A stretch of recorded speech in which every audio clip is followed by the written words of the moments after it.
that instantly makes me feel like I can't trust you. And if I can't trust you, I'm not going to invest, right? Trust is key.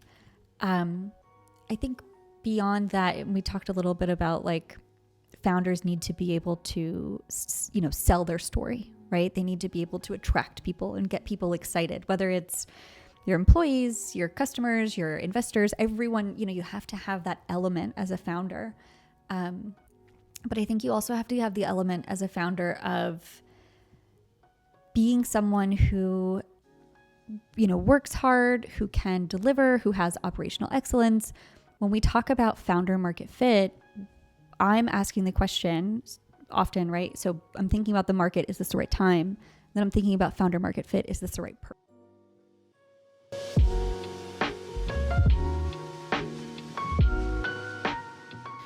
So, Kentucky, met your husband in Netherlands, Laos, and Silicon Valley, and EdTech, you are founder. And then you made a non-profit organization. And then Fund, yeah. fund, yes, GSB, and accelerator, and the fund, yes. So many things. I believe you kind of like a training, right? So you could get this muscle, that's why could go to this, blah, blah, blah. And then like you became like stronger. It's amazing. You are my role model. Yeah. Yeah. So what do you think? Which part, okay, look back, which part was most game-changing moment in your past? Thank you. That's so kind. There's probably a few, right, that stand out to me.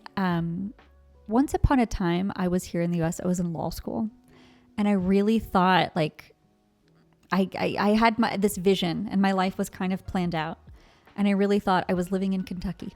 And I thought, I'm going to live in Kentucky.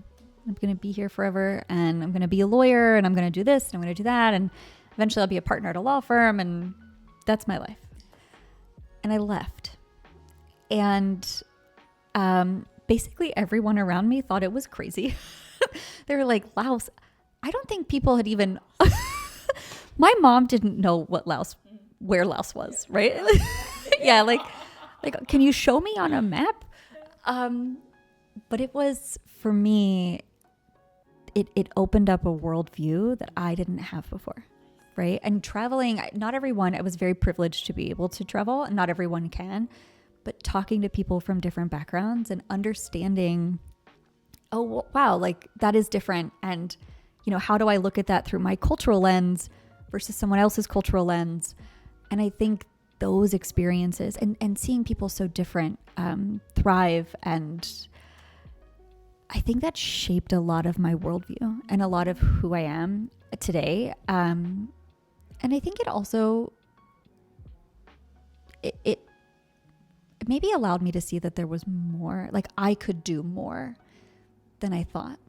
Because up until that point in my life, I was like, oh, this is my life, right? I'm going to live within an hour of my parents. And they're lovely, and that would have been nice. Like I'm going to, my kids are going to do what I did as a kid. And then having that experience completely changed all of that for me and made me realize like, whoa, I can still have that if I want it, but I can do a lot of other things too. Yeah, it created choices. Thank you so much. So create that choice. And also you have curiosity and execution power. This is your superpower, right? Many people can imagine, maybe I can do it, but maybe not now because of I am employed from this like kind of safe environment or big corporate. But always you didn't stop challenge. It's amazing. That's very nice. Yeah. Honestly, it's probably diagnosable. Like I have this, it's a problem sometimes. Like I am that person. And I was not born this way, right? This is something I have developed over time very actively. But I now have the irrational belief that I can do anything. To the point where I'm like in the gym,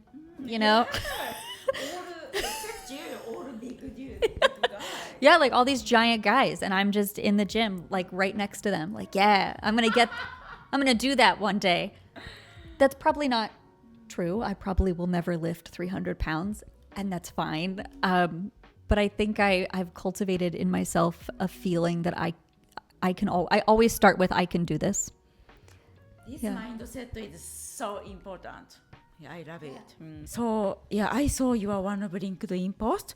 You got wonderful award, the Silicon Valley Influence Woman 2025, right? So could you please share about this? Yeah. It was very touching, right? To be recognized. My company recommended me or like sponsored my application, I guess. And I try to be pretty active, right? I spend a lot of time in the startup community, but I'm also not, my leadership style, both externally and internally, is not typically the loudest in the room, right? Like I'm not someone we're not going to sit down and I'm going to say, oh my God, listen, I've got this company that's doing great and that company that's doing, and I'm amazing. And that's not my style. It's a style. I respect it. But I tend to lead a little more with authenticity, maybe a little quieter, right? Like I'm not always the loudest person in the room. And so for me, it was like, it felt really good, especially because it came from my company, right? Like my company recommended me. It made me feel like, wow, even though I don't have, I'm not the loudest person in the room. I'm not the most boisterous at a board meeting or an IC meeting. I'm still being recognized. And I think for women, especially as a woman in venture, that style doesn't work for me. Like I can pretend all I want, put my hands on my hips and speak deeper, but that's not who I am. It's not very authentic. And I think it's not very effective. So instead, kind of letting all of that go and saying, hey, you know what? I'm not one of the men. I'm not one of the guys at the table. I'm a woman. It's different. I'm different. And I'm bringing that in its full force. And I am a little quieter, and I am maybe a little more polite, right? Like I said, sometimes I say sorry too much. Yes, there's things I can improve. But to know that leadership style works too, I think was really touching. Yeah. Yeah. Thank you so much. So speaking of authenticity, so when I attended her talk event last week, you mentioned kind of tips or advice for female founder and also especially female founder, like when they have to talk with investor, authenticity and also having clear vision is the kind of key, if I remember correctly. So could you please share about it? Yeah. So I think authenticity is really important, right? When you show up as you and you're not trying to maybe like put on someone else's face, right? I think it creates trust.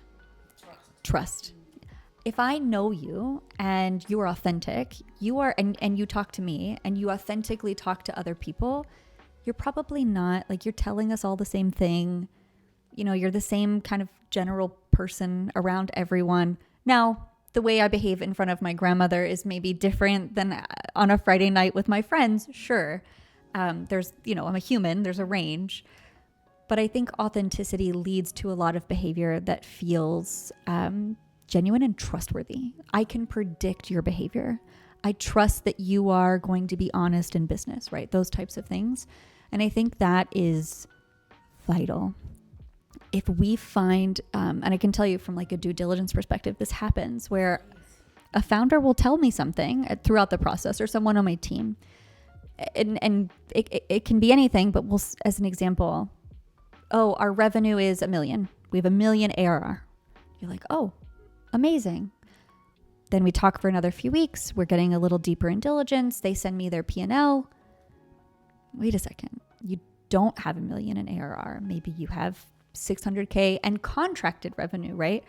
And the thing that frustrates me sometimes about this is, if you would have been honest as a founder and said, like, I have 600K ARR and 400 in POCs that are going to close, or whatever the situation is, I that is not a disqualifier for me. It would have been like, oh, okay, cool. But the fact that it was potentially misrepresented, and this is just a silly example, right? But if there's misrepresentation, that instantly makes me feel like I can't trust you. And if I can't trust you, I'm not going to invest, right? Trust is key. I think beyond that, we talked a little bit about like founders need to be able to, sell their story, right? They need to be able to attract people and get people excited, whether it's your employees, your customers, your investors, everyone, you have to have that element as a founder. But I think you also have to have the element as a founder of being someone who, works hard, who can deliver, who has operational excellence. When we talk about founder market fit, I'm asking the question often, right? So I'm thinking about the market, is this the right time? Then I'm thinking about founder market fit, is this the right person?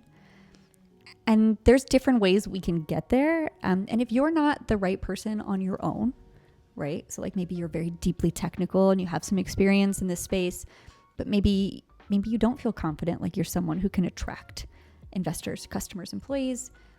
Partnering with another co-founder can help kind of round that out to answer the question, are you the right people? I think like finding the right investor is a lot like dating, right? I think it's a decent analogy where the reality is you're going to hear no a lot.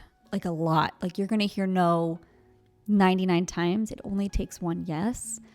But as a founder, and this can be very difficult because as a founder, you are in this position where you can't, it's hard to say no, right? It's hard to say no to your investors, to a potential investor, especially if it's maybe the first one or maybe the only one. But founders have power, right? And going to an investor and saying, instead of saying, I need money, going and getting big and saying, hey, I have an amazing opportunity and I'm awesome and my company's amazing and it's the right time and I'm the right person to do it. I want to work together with you. I want to partner with you. I want to, move together, build together, I think can be really powerful. And then I would encourage all those founders also, investors also have to have integrity, right? Investors also must be authentic. So grill your investors. How do you help your startups? Give me concrete examples of how you're working together to build those companies. Give me, look at their portfolio. Am I a good fit here? Is this, are they investing in companies that are somewhat similar to me? What's the common thread? Go out and get references, right? So it's a two-way street, I guess. I see. Yeah. Thank you so much. Okay, so lastly, could you please tell us some milestone in this 1 year? So BDev is very much so a startup itself, right? We're only 3.5 years old, maybe 4 years old. In my mind, it is still like 2016, right? Right? Do you ever have that where people are like, how old are you? And you're like, wait a second. Oh, I'm older than I would have said. Like, yeah. I still think of myself as 30. But we've been investing now for 3.5, 4 years, probably 4 years. And a lot of big volume. Yes, big volume. Yeah. Last month, and it's definitely similar to a startup growth. Like the first year we made a handful of investments, right? So it wasn't we weren't like day one doing big volume, but we're really growing toward that. Last month was the busiest month we've ever had. We made, we made 7 investments in 1 month. Yeah. And we're now also, because our portfolio is maturing, we're starting to make follow-on investments in some of our companies, which is really exciting because it means like, if we're following on, it means de facto, like these companies are doing really well in a time where startup life is hard. I think for me, the other metric that I think about often is just how much value we add beyond investing. And so I go back to that metric of right now for all of our portfolio companies that are using, this platform, we are adding 6 to 65% of their new revenue. And even that 6 number, obviously it's not as impressive of 65, but 6% revenue growth where the startup, hopefully isn't doing too much and we're bringing that to the table and we're kind of automating that for them. It's meaningful. And it's from an investor. I think it's meaningful. So I actually right now check every day, myself or my team. Admittedly, I have some support, but we respond to every LinkedIn or email message from a founder, right? That's real. Like, yeah, if you email me and you're like, hey, like, do you want new car insurance? Like, not responding to that. But if you're a founder and it's a genuine question, I will message you back. Now, the message might be, you're not a fit for me. And the reality is that the vast majority of founders who reach out are not a fit. And I find that frustrating, certainly for me, but more so for them. Because if you're reaching out, it means you're taking time to send a message, someone on your team is sending a message, or even if you're buying my contact information, that's still a resource that you don't need to spend. And so what I always tell founders is this: fundraising is a sales process. It is a process. Yes, you should not be going to events and just hoping that something magical happens. That is not the way this works. Get together. I like Google Sheets for this because it's very easy to share. But have an intern or ChatGPT or someone on your team make a list of every single investor that you can find in the world. These lists exist already, right? You can find them online. Every single investor, and then log all of their investment criteria. So what is the stage that they invest in? What industries do they invest in? What check size do they like to write? Do they lead? Do they follow? You should know this information. It's very public. Almost every investor I know is very happy to share their investment criteria because we're all seeing a lot of startups. And so we want to make sure that we're seeing the right startups. And so do that for all of the investors. And then any investor on this giant sheet you've created that is not a fit, where you're like, oh, I don't meet that criteria, remove them from your list. You're not a fit for them.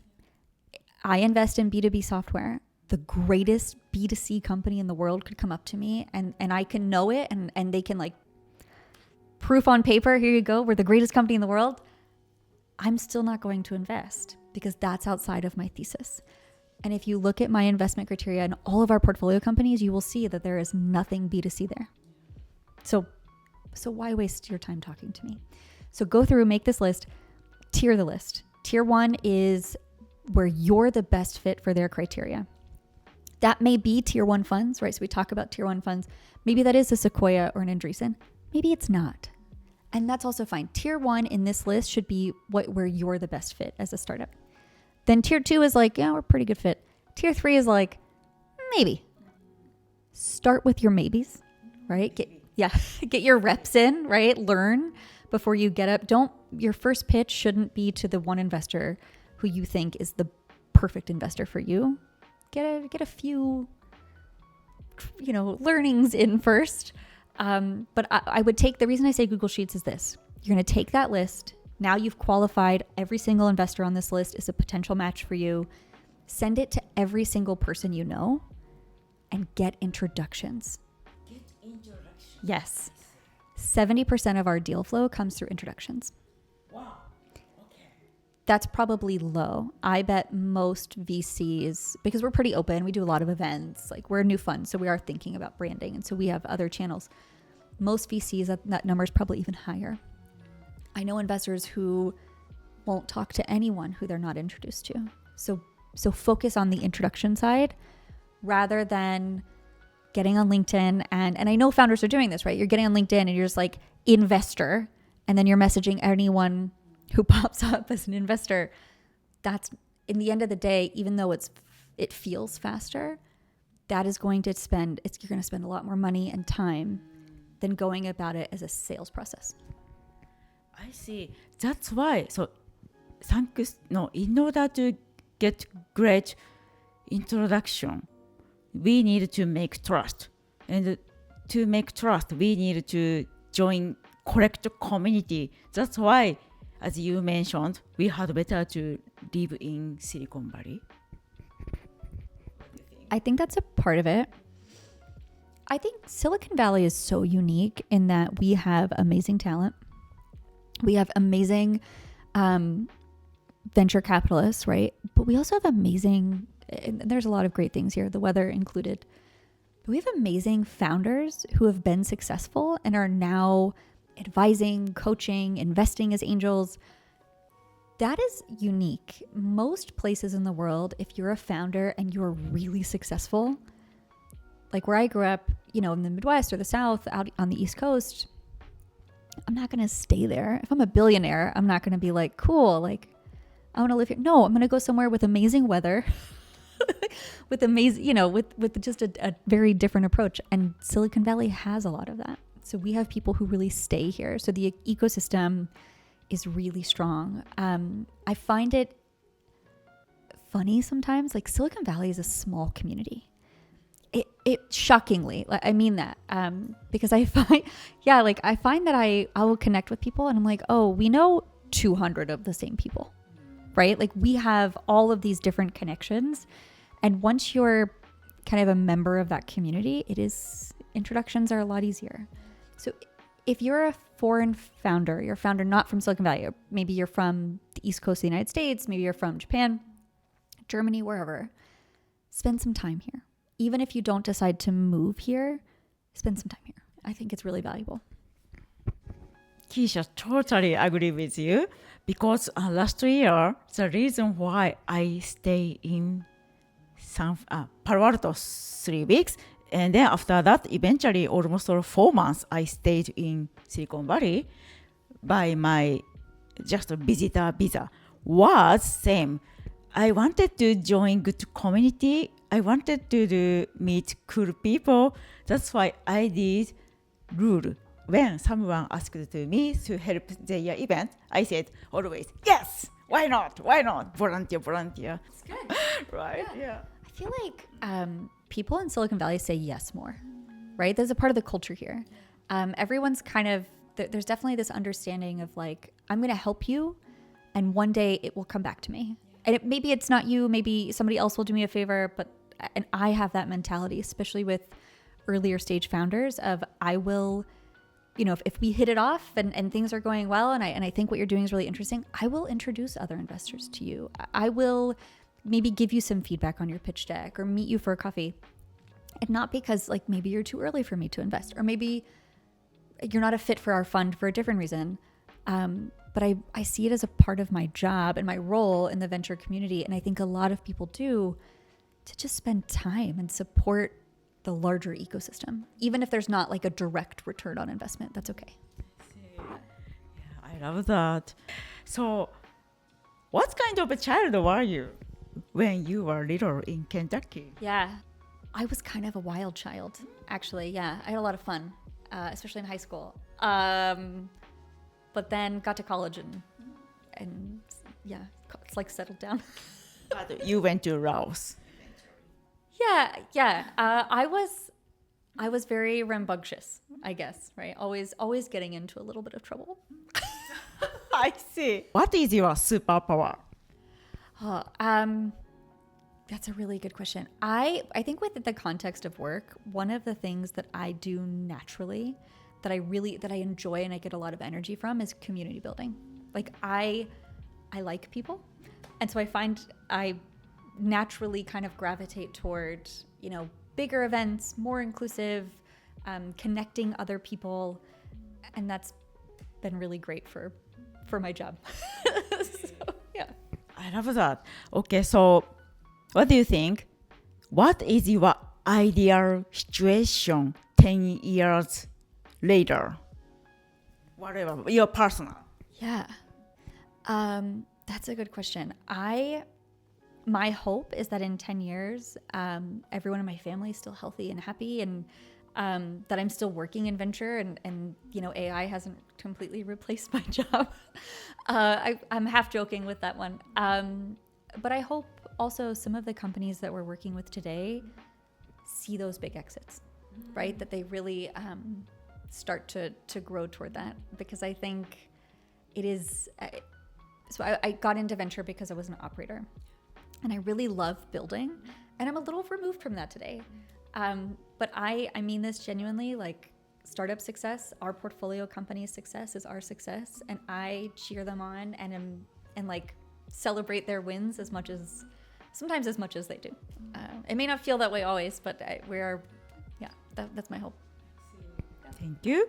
So next, what is the definition of work for you? Oh gosh. That's a good question. So one of the few things that I'm giving away family secrets now. One of the few things that my husband and I ever argue about is how often I work. But I don't think so. I'm like, I work 45, 50 hours a week, right? Which is a lot, but it's Silicon Valley. People hustle here.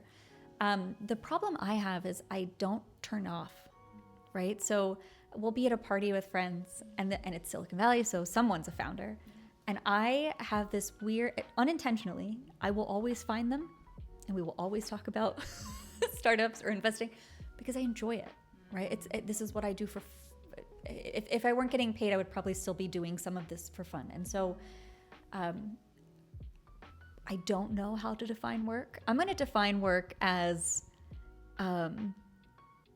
anytime I'm helping a founder, but yeah, then it seems I'm probably working a lot. It's your pleasure. Yes, very much so. Yeah, venture capital is such a cool job. And I feel I try to tell my team this, I feel very fortunate to be in the role that I'm in.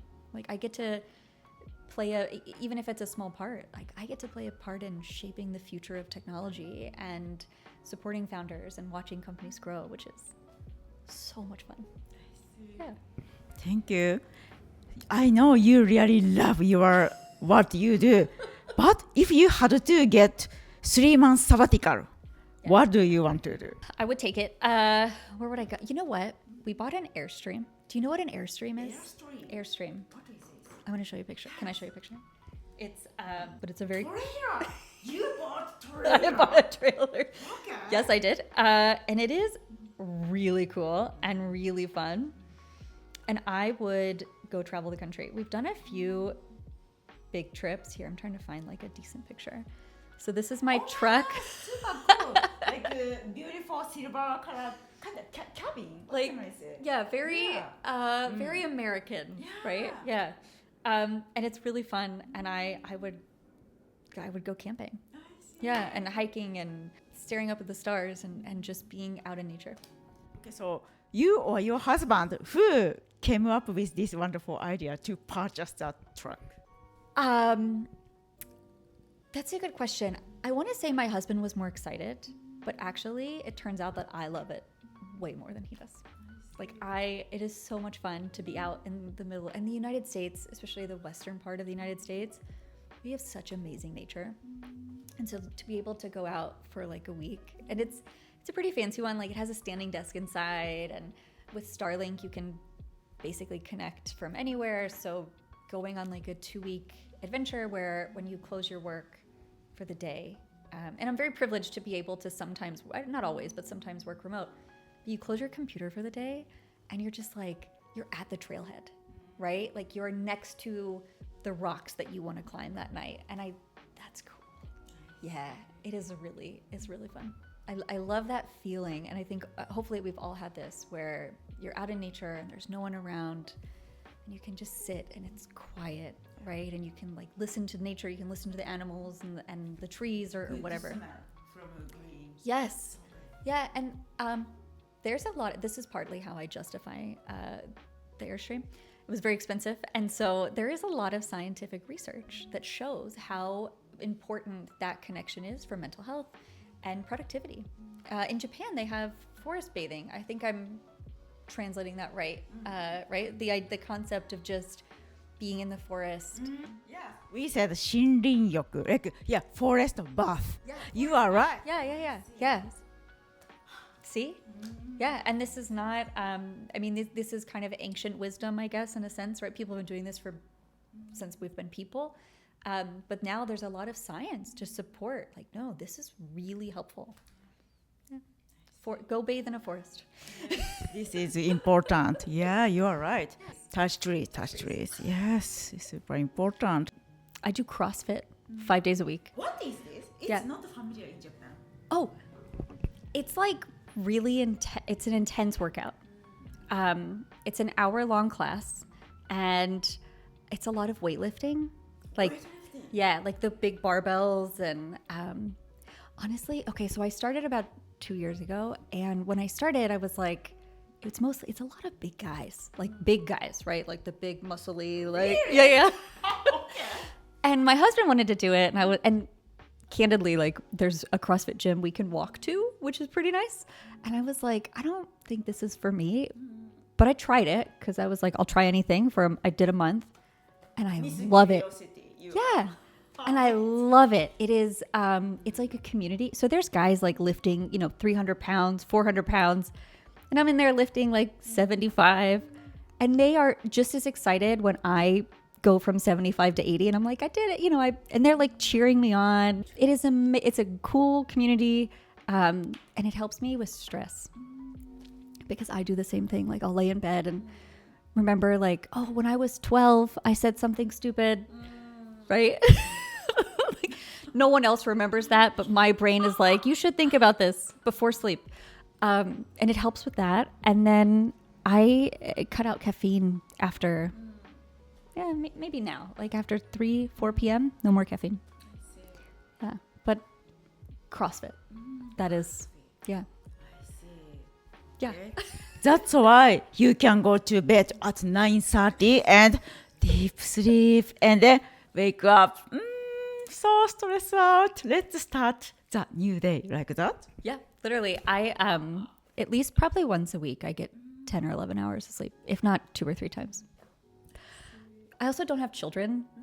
So yeah, if you're a parent, I don't. Yeah, maybe not. How about, do you like food?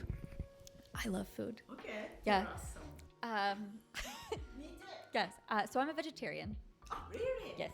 A long time, actually. Yeah, like probably 6 or 7 years.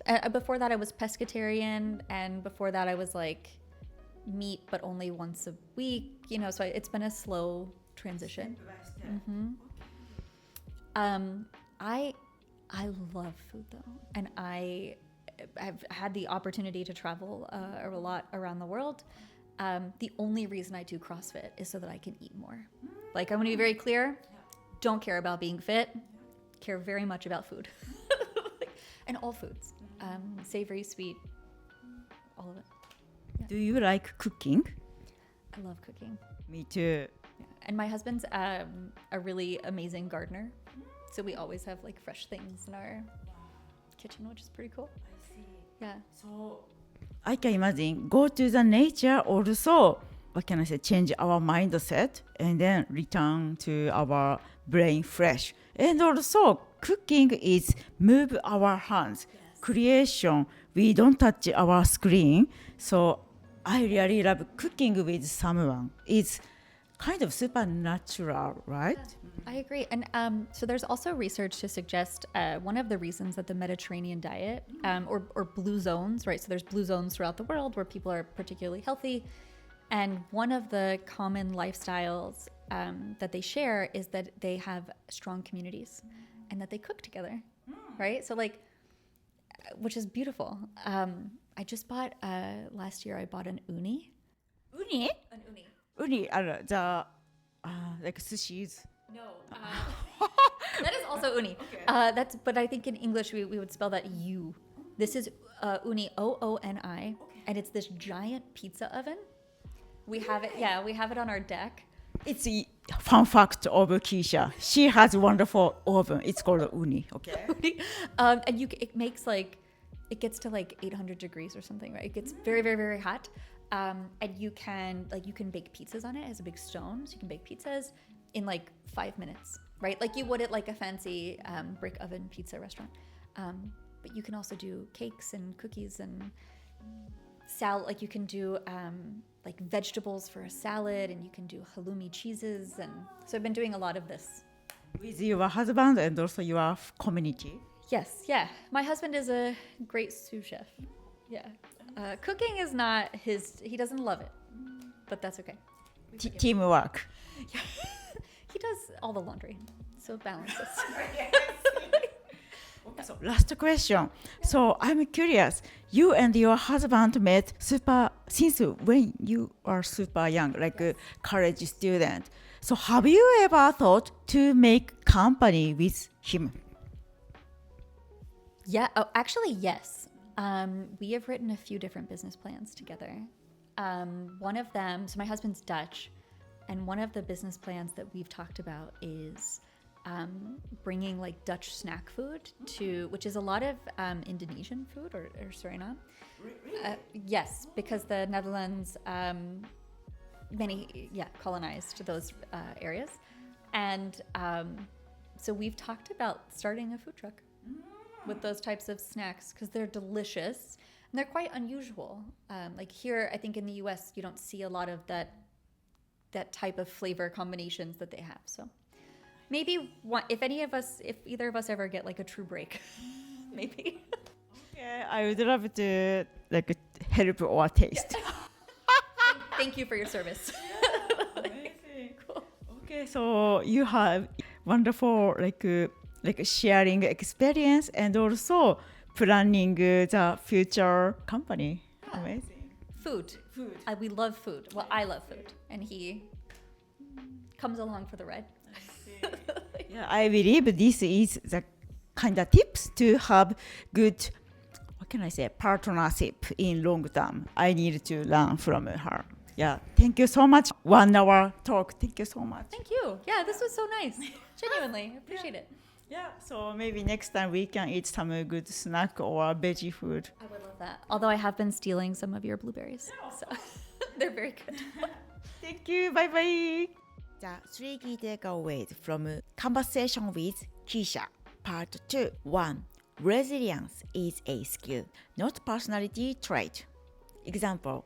Keshia wasn't born fearless. She built her mindset over time. From leaving Kentucky for Laos and founding EdTech to learning in venture capital, she says her superpower is the strong belief that she can do anything. But it didn't start that way. Just like going to the gym, build muscle, every bold choice, like moving abroad, Laos, made her stronger. Founders can train this mindset too. It's not magic, it's a muscle. 2. Authenticity builds trust, especially in venture and fundraising. Example, she shared a story about founders inflating revenue numbers, like saying they had 1 million ARR, annual recurring revenue, instead of 600K. Even though the truth wasn't a dead breaker, the lack of honesty was. Founders don't need to pretend. Investors like Keshia invest in people they trust. And trust comes from being real, not loud or perfect. 3. Treat fundraising like a sales process and invest in relationship. Example, instead of cold DM message, random investors on LinkedIn. Keshia recommended building a Google Sheet, a qualified VCs, and getting warm introductions through community ties. 70% of her deals come through introductions. This is why founders benefit from joining real startup communities like Silicon Valley, where helping each other is part of the culture. Okay, thank you so much for watching our episode today. We hope this conversation will help your future and career. If you like it, please subscribe us and give you a like. Thank you so much. Bye bye. またね。チャオ。